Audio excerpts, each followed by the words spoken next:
యోహాను రాసిన మొదటి పత్రిక 2వ అధ్యాయంలో ఉన్న 29 వచనములు.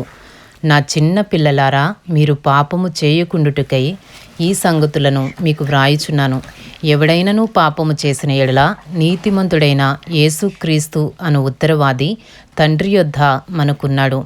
ఆయనే మన పాపములకు శాంతికరమై ఉన్నాడు. మన పాపములకు మాత్రమే కాదు, సర్వలోకమునకును శాంతికరమై ఉన్నాడు. మరియు మనం ఆయన ఆజ్ఞలను గైకొనిన ఎడల దీని వలననే ఆయనను ఎరిగియున్నామని తెలుసుకుందము. ఆయనను ఎరిగియున్నానని చెప్పుకొనుచు ఆయన ఆజ్ఞలను గైకొననివాడు అబద్ధికుడు, వానిలో సత్యము లేదు. ఆయన వాక్యము ఎవడు గైకొనునో వానిలో దేవుని ప్రేమ నిజముగా పరిపూర్ణమాయను. ఆయన యందు నిలిచియున్నవాడనని చెప్పుకునేవాడు ఆయన ఏలాగూ నడుచుకునినో అలాగే తానును నడుచుకొనబద్ధుడై ఉన్నాడు. మనం ఆయన యందున్నామని దీని వలన తెలుసుకొనుచున్నాము. 1 యోహాను 2వ అధ్యాయము 7వ వచనము నుండి. ప్రియులారా, మొదటి నుండి మీకున్న పూర్వపు ఆజ్ఞనే గాని క్రొత్త ఆజ్ఞను నేను మీకు వ్రాయటలేదు. ఈ పూర్వపు ఆజ్ఞ మీరు వినిన వాక్యమే, మరియు క్రొత్త ఆజ్ఞను మీకు వ్రాయుచున్నాను. చీకటి గతించుచున్నది, సత్యమైన వెలుగు ఇప్పుడు ప్రకాశించుచున్నది గనుక అది ఆయన యందును మీ యందును సత్యమే. వెలుగులో ఉన్నానని చెప్పుకొనుచు తన సహోదరుని ద్వేషించువాడు ఇప్పటి వరకును చీకటిలోనే ఉన్నాడు. తన సహోదరుని ప్రేమించువాడు వెలుగులో ఉన్నవాడు. అతని యందు అభ్యంతర కారణమేదియూ లేదు. తన సహోదరుని ద్వేషించువాడు చీకటిలో ఉండి చీకటిలో నడుచుచున్నాడు. చీకటి అతని కన్నులకు గ్రుడ్డితనము కలుగజేసను గనుక తానెక్కడికి పోవుచున్నాడో అతనికి తెలియదు. 1 యోహాను 2వ అధ్యాయము 12వ వచనము నుండి. చిన్న పిల్లలారా, ఆయన నామమును బట్టి మీ పాపములు క్షమింపబడినవి గనుక మీకు వ్రాయుచున్నాను. తండ్రులారా, మీరు ఆది నుండి ఉన్నవానిని ఎరిగియున్నారు గనుక మీకు వ్రాయుచున్నాను. యవనస్తులారా, మీరు దుష్టిని జయించియున్నారు గనుక మీకు వ్రాయుచున్నాను. చిన్నపిల్లలారా, మీరు తండ్రిని ఎరిగియున్నారు గనుక మీకు వ్రాయుచున్నాను. తండ్రులారా, మీరు ఆది నుండి ఉన్నవానిని ఎరిగియున్నారు గనుక మీకు వ్రాయుచున్నాను. యవనస్తులారా, మీరు బలవంతులు, దేవుని వాక్యము మీ యందు నిలుచుచున్నది. మీరు దుష్టిని జయించియున్నారు గనుక మీకు వ్రాయుచున్నాను. ఈ లోకమునైనను లోకములో ఉన్నవాటినైనను ప్రేమింపకుడి. ఎవడైనను లోకమును ప్రేమించిన ఎడల తండ్రి ప్రేమ వానిలో ఉండదు.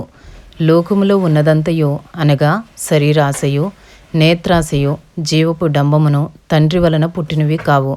అవి లోక సంబంధమైనవే. లోకమును దాని ఆశయు గతించిపోవచున్నవి గాని దేవుని చిత్తమును జరిగించువాడు నిరంతరమును నిలుచును. 1 యోహాను 2వ అధ్యాయము 18వ వచనము నుండి. చిన్నపిల్లలారా, ఇది కడవరి గడియ. క్రీస్తు విరోధి వచ్చునని వింటిరి కదా. ఇప్పుడునూ అనేకులైన క్రీస్తు విరోధులు బయలుదేరియున్నారు. ఇది కడవరి గడియ అని దీని చేత తెలుసుకొనుచున్నాము. వారు మనలో ఉండి బయలువెళ్ళిరి గాని వారు మన సంబంధులు కారు. వారు మన సంబంధులైతే మనతో కూడా నిలిచియుందురు. అయితే వారందరూ మన సంబంధులు కారని ప్రత్యక్షపరచబడినట్లు వారు బయలువెళ్ళిరి. అయితే మీరు పరిశుద్ధుని వలన అభిషేకము పొందినవారు గనుక సమస్తమును ఎరుగుదురు. మీరు సత్యం ఎరుగని వారైనందున నేను వ్రాయలేదు గాని మీరు దానిని ఎరిగియున్నందునను ఏ అబద్ధమును సత్య సంబంధమైనది కాదని ఎరిగియున్నందునను మీకు వ్రాయిచున్నాను. యేసు క్రీస్తు కాడని చెప్పువాడు తప్ప ఎవడబద్ధికుడు తండ్రిని కుమారుని ఒప్పుకొనని వీడే క్రీస్తు విరోధి. కుమారుని ఒప్పుకొనని ప్రతి వాడును తండ్రిని అంగీకరించువాడు కాడు. కుమారుని ఒప్పుకునివాడు తండ్రిని అంగీకరించువాడు.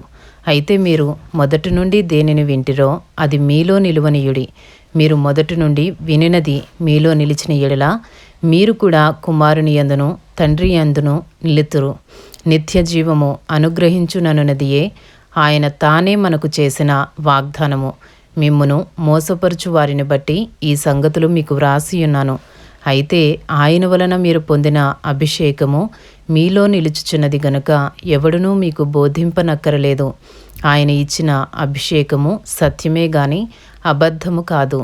అది అన్నిటినీ గూర్చి మీకు బోధించుచున్న ప్రకారముగాను ఆయన మీకు బోధించిన ప్రకారముగాను ఆయనలో మీరు నిలుచుచున్నారు.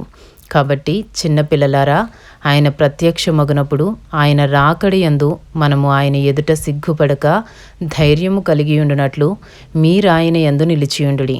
ఆయన నీతిమంతుడని మీరెరిగియున్న ఎడల నీతిని జరిగించు ప్రతివాడును ఆయన మూలముగా పుట్టియున్నాడని ఎరుగుదురు. ఇంతటితో 1 యోహాను 2వ అధ్యాయంలో ఉన్న 29 వచనములు పూర్తి చేయబడినవి.